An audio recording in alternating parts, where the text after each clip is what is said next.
The Galactic Council chamber fell silent as the human delegation entered. Kanat, ambassador of the Zeltharan Empire, felt his secondary heart skip a beat. He had read the reports, studied the fragmented histories, but nothing prepared him for the reality standing before him. Bella walked at the center of the human contingent, her posture relaxed yet commanding. She wore a simple gray uniform bearing Earth's insignia, a blue marble wrapped in orbital rings. Her dark eyes swept across the assembled representatives of 47 species, and Kanat noticed something unsettling. She showed no fear. "Impossible," whispered Counselor Vex beside him. Earth was quarantined 5 centuries ago. Their technology was primitive, chemical rockets and nuclear fission at best. Kanat said nothing. He had been assigned to investigate the mysterious energy signatures emanating from Sol system 3 months prior. What his scouts discovered had shaken the Empire's military command to its core. Bella approached the central platform, and the holographic display activated at her touch, technology that should have been incompatible with human bioelectrics. She smiled, a peculiarly human expression that Kanat had learned meant either friendliness or danger. "Honorable counselors," Bella began, her voice clear and unwavering. "Humanity thanks you for this audience. We understand our emergence has caused concern." Concern was an understatement. 3 weeks ago, a human vessel had appeared at the edge of Zeltharan space, moving faster than anything in the known galaxy. It ignored all weapons fire, phased through their strongest shields, and delivered a simple message. "We wish to talk." "You violated the quarantine," Counselor Vex hissed, his scales flashing aggressive crimson. The Galactic Accord of 2247 was clear. Earth was deemed too dangerous, too violent, too human. Bella interrupted softly. The chamber erupted in shocked murmurs. No one interrupted a high counselor. Kanat leaned forward, fascinated despite his training. Bella tapped her wrist device and the display shifted, showing Earth's solar system. But it was transformed. Massive orbital structures ringed every planet. Dyson swarms harvested the sun's energy. The asteroid belt had been reorganized into geometric patterns that hurt to look at. "For 5 centuries we were alone," Bella continued.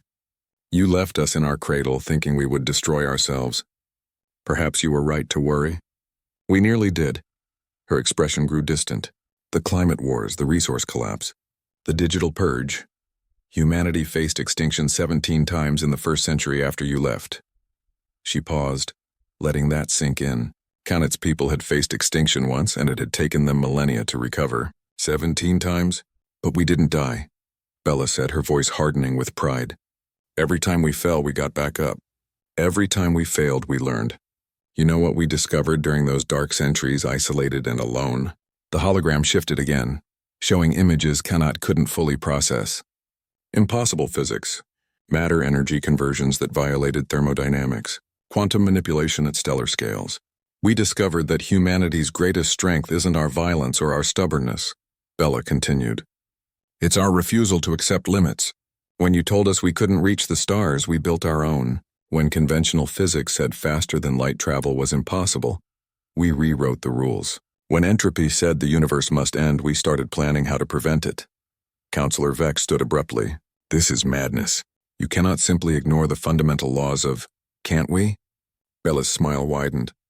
"Counselor, your people have been spacefaring for 10,000 years. You've refined your technology to perfection, but perfection means you stopped innovating. You reached a plateau and called it the summit." She gestured to the display where human ships now appeared. Sleek, impossible designs that seemed to exist in more dimensions than 3. Humanity never stopped climbing. Every dead end was just an invitation to dig deeper. Every impossible problem was just a challenge we hadn't solved yet. You gave us 5 centuries of isolation thinking it would contain us. Bella's eyes gleamed.